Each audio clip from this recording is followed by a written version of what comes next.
Welcome back. Today, we're bringing you a closer look at what life is like back home for some of the recent presidents of NCBA.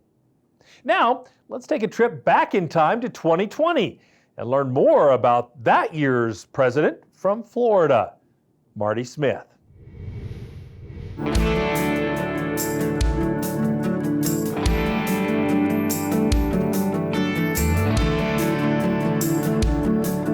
Raising cattle in Florida is just a little different. For example, at times, Marty Smith can be found on an airboat checking an area that will, in dry periods, provide grazing for his cows.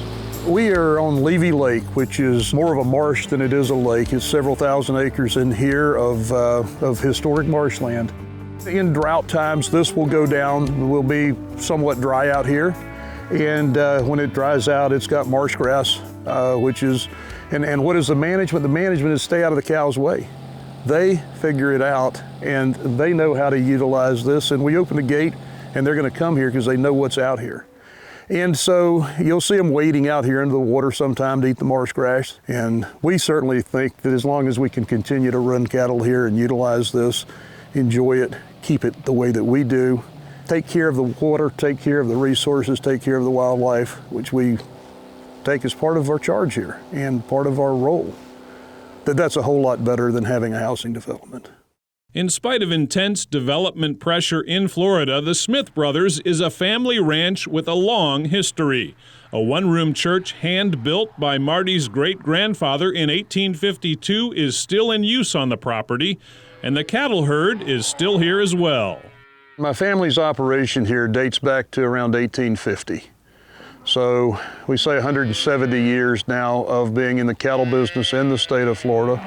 My family originally settled here from South Carolina. What we're looking at here today is Brangus and Brayford cattle for the most part.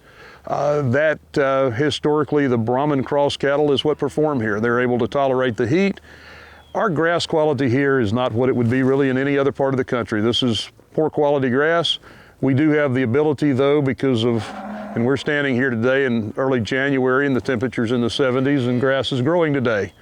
So this is, we're unique in that regard. We can grow a lot of low quality forage, but we have to have an animal that's going to be able to convert low quality forage and make beef out of it.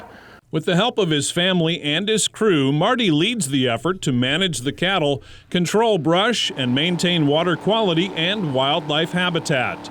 In addition, as a past president of the Florida Cattlemen's Association, Marty works to bring the cattle community together at his ranch, hosting friends, family, and those involved in the cattle business. When we go and we sit down around, as we talk it, around the fire, nothing is off limits. Every opinion counts. Everything can be discussed. There's no, we can't talk about that. I want NCBA to operate that way. It's that team building that grows out of that, of being able to frankly discuss issues, problems, challenges, try to come to some unity, but joint decisions. And I invite people to come be part of that with me. I think really what I try to bring is this team building. Building unity and service to the beef industry has become a Smith family tradition. Joanne Smith was the first female president of the National Cattlemen's Association back in 1985. Now, Marty takes the reins of NCBA with a view that the future is full of opportunities. We have got to do a lot as an organization, as an industry, to get that message out about what a great thing we're doing environmentally, what a great sustainable industry we are, but that future is ahead of us. And I think what we do here today, what we do as a group is what's going to make the difference, not just for ourselves, but more importantly for all the future generations that follow. Whether he's checking on cows, hosting a steak fry, or leading a board meeting, Marty Smith is all in on the U.S. beef cattle industry.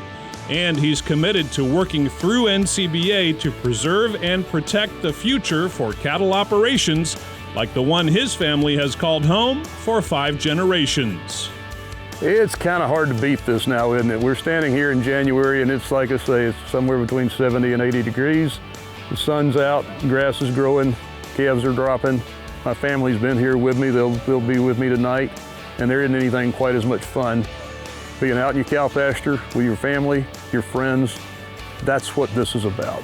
This is what, again, we're going to bring that same atmosphere to NCBA too, so come join, be part of it.